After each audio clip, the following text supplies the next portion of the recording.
โอ้โอ้มีการล่าง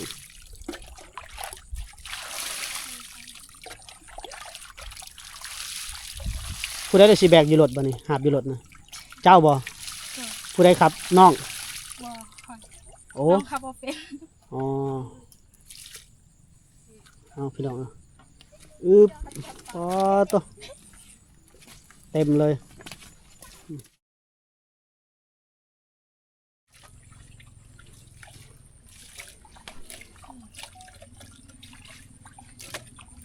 พบน้องน้อยเพิ่นมาตักน้ำกินโอ้น้ำใสงามเนาะล่ะเนาะ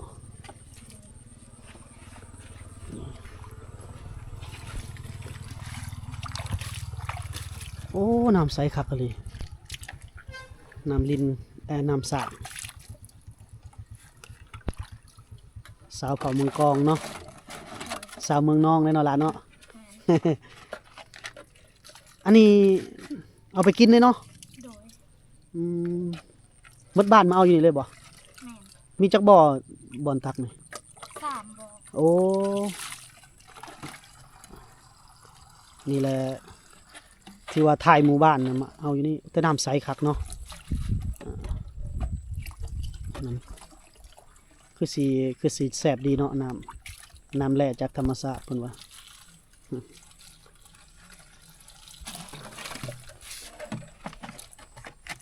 ใส่กระตุกแบบนี้เอาได้บ้านเขาเอิ้นกระตุกเนาะ หรือว่าเอิ้นขวดเอาเมื่อนี่ต้มบ่ล่ะบ่บ่ได้ต้มเนาะกินเลยผู้นี้ยังล่างอยู่ผู้นี้ มานำกัน2 คนบ่แม่นตอนเช้าก็มาตักบ่หรือว่ามาตักตอนแรงมีแต่มาตักตอนแรกน้องซื้อได้ก็น้องนะซื้ออาลองอ๋อน้องอลองโดยสาวเผ่าเมืองกองพี่น้องเอ้ยทางเมืองน้องพี่แหละแขวงสวรรณเขตเฮานะน้องยังเฮียนอยู่บ่หรือว่าเศร้าแล้วบ่ได้เฮียนน้องบ่ได้เฮียนแล้วเป็นสาวเลยเนาะ นี่ตอนนี้หมู่เพิ่นหมู่คู่บ่หรือว่าอันนั้นน้องสาว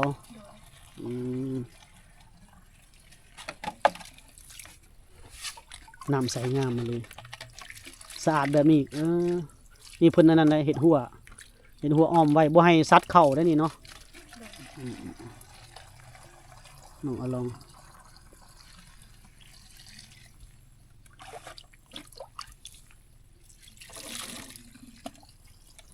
ตักกินแบบนี้แล้วพี่น้องน้ำเลิกเติบบ่นี่น้ำสาง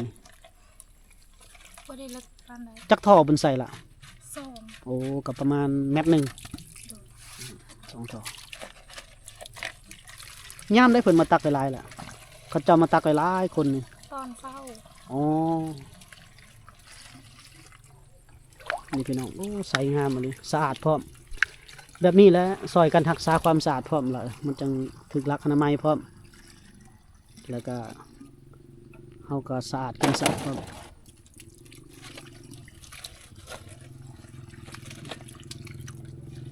เป็นมาตักเป็นประจำทั้งตอนเช้าและตอนแรง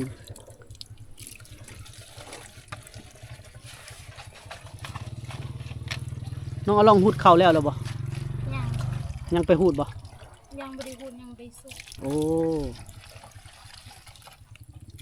ให้ไก่บ่ไก่คันไก่อายสิไปนำมื้อหน้าโดยอยากไปเบิ่งหูดเข่าไปถ่ายได้บ่ได้เนาะเจ้าหน่อยนี่อายนำมือหอดเฮือนได้บ่ได้อายอยากเห็นเฮือนอยากทำความรู้จักนะเพราะมื้อหน้าทีมงานเฮาอยากมาถ่ายทำนะ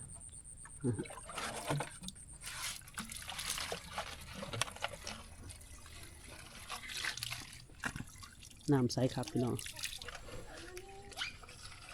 มีสะบานเพิ่นมาตักตื่มแล้วนี่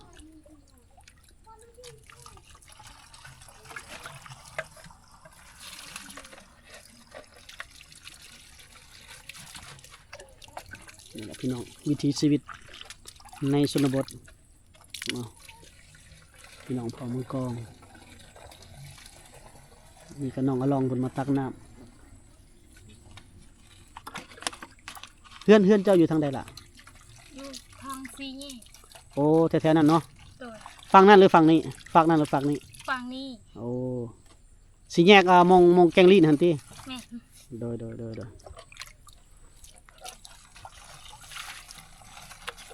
โอ้นี่หลายขวดขนาดเนาะ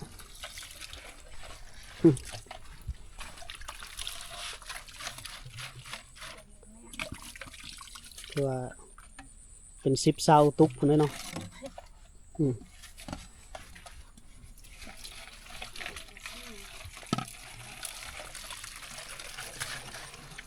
ไปลายบอลไอ้ายก็เห็นลายบอลบนผลตักน้ำนี่แต่ว่าบอลนี่แหละสะอาดถือว่าโอเคละ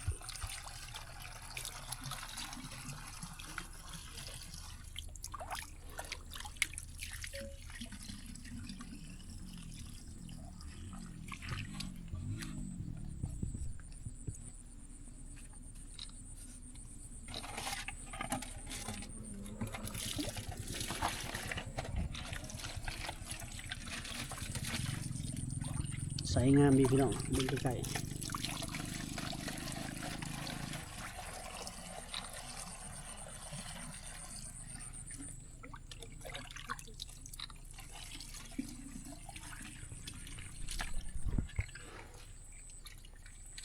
ตักซัมนี่นี่จักมือจะกินหมดนี่ มือเดียวกับมือ หมดบ่โอ้ถ้าอากาศร้อนแห้งกว่านี้แล้วเนาะตักเสาตักแรง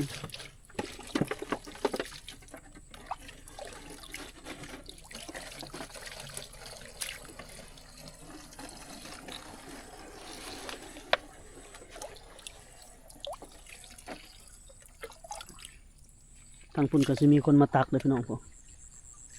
รอคิวอยู่เนาะจะหน่อยจังเข้ามา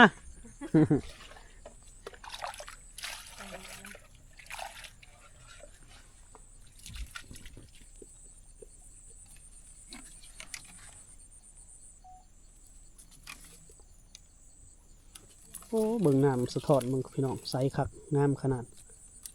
เต็มแล้วน้องเพิ่นประมาณ10-20ขวดพุ่นละทางน้องเอาลองเพิ่น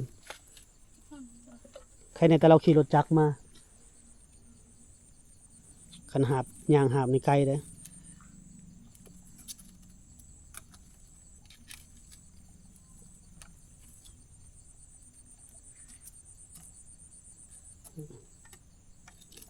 กำลังจัดใส่ไม้หาบอยู่ย่างบ่หรือขี่รถมือ ขี่รถ แล้วเนาะขี่รถมาสิให้ย่างมือ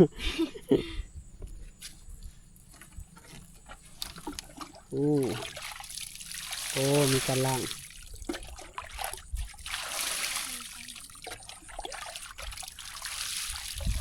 ผู้ใดได้สิแบกอยู่รถบ่นี่หาบอยู่รถนะเจ้าบ่ โดย ผู้ใดครับน้อง บอคอย โอ้ น้องขับบ่เป็น อ๋อเอาพี่น้องเอาอึบอ๋อตัวเต็มเลยขึ้นใส่รถได้บัดนี่ใส่รถแบบนี้เนาะ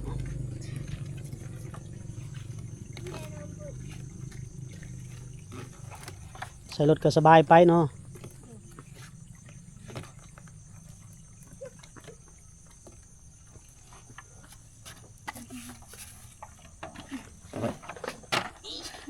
ครึ่งไว้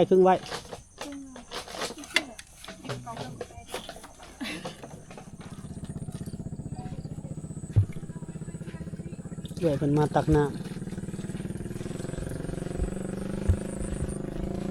ำกินเลยเนาะ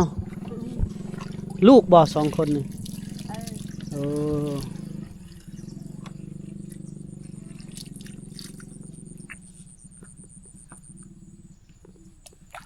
น้ำสะอาดดีเนาะ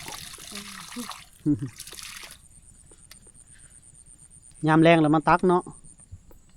ยามเช้าก็ตักบ่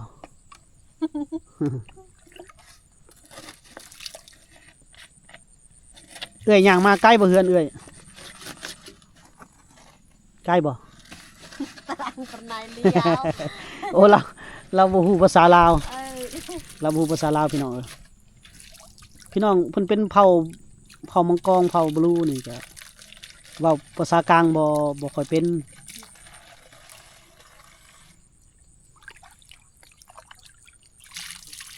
หูดเข้าแล้วบ่ซอดหนึงบ่เมื่อมนึงซอด โยวะ อยู่อะเนาะซอดนี่คือหูดเข้าจังเฮาเว้าคือกันลงเพราะว่าภาษาเผ่าตรีกับภาษามังกรนี่ก็อยากต่างๆกันนะซอดด้วยกันแน่นอนเนาะ ปานายคิดสิว่าได้เนาะ มาตักน้ำไปเลยมีหวยพี่น้องโอ้โห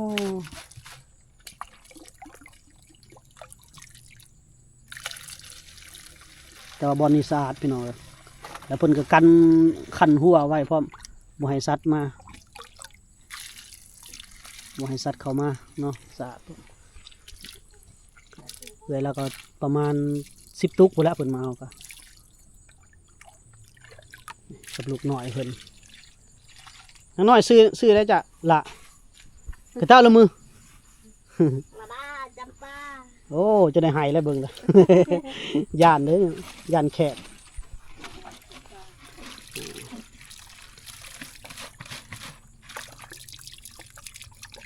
หายน้ำไปไว้กินเนาะ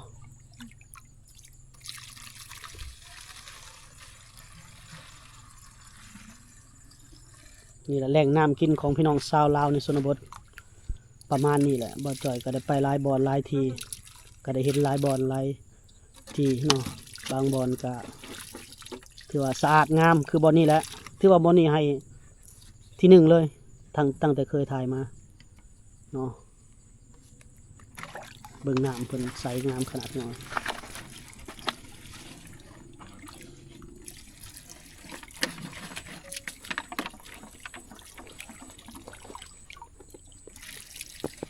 บริเวณนี้เพิ่นก็เห็ดหัวอ้อมมืดก็สะอาดไปเนาะเพิ่นตักเมื่อก็กินเลยพี่น้องบ่ได้ต้มเลยนะครับนี่น้ำหมอกบ่อถ้าเห็ดเป็นศาลามุงยังคักแน่แห้งคักเทปูนกันปกกันเปื้อนนี่แห้งดีแล้วเอาล่ะพี่น้องเอ้ยทีมงานเฮาก็เห็นบ่อนนี้มันสะอาดดีเนาะเฮาก็อยากลองกินเบิ่งเนาะป้าแต่ผักขะแยงบ่ในเสาบ่ ปลา ไทย ขะแยงปลาขะแยง พันบ่ พันของเวียด เอาลองกินเบิ่งทีมงานเฮา เอาแบบว่าล้างก็ เฮาก็สิกินเบิ่งนะโอ้ยแต่พ่อแต่แม่เฮาก็กินน้ำแบบนี้แหล้ว แม่นป้า สมัยไปเลี้ยงงัวเลี้ยงควาย ก ก็ ระ เนาะ โบยจนหมดแล้วนะ อืม เป็นได แซ่บส้มส้มโอ้มันเนี่ย เอามา แบบว่าคือเลยน้ำบ้านเฮานะน้ำเขาเจ้าขายอยู่บ้านเฮาหั้นนะตุกหนึงตุกหนึง10,000หั้นนะป้าจ้อย เนาะ อืม ในได้รสชาติ มันส้ม ส้ม ๆบ่ได้กินต้มบ่ได้กินหยังเลย อืม บ่ได้กินต้มเลยคัก ๆทานเนาะ ๆผ่านได้เรื่อง เอ้า หายใส่ขวดมากินก็ได้ หมูยังกินอยู่บ่หมูสิกินเองนี่ปรับมัก10เลยเนาะตัวนี้ ที่บ้านมาไม่เห็นน้ำสะอาดอันนี้คักอะไรกี่ก่อนว้าที่ เดี๋ยว กี่กันนะปรับมา10ก่อน เดี๋ยวรอก่อนนิดนึง เลิกวันนี้เนาะ เอาทีมงานเฮาลองกินอีกก่อน กินน้ำบ้านเพิ่นกันเด้อ อืม มาบ้านเพิ่นต้องกินน้ำเพิ่น อืมอืม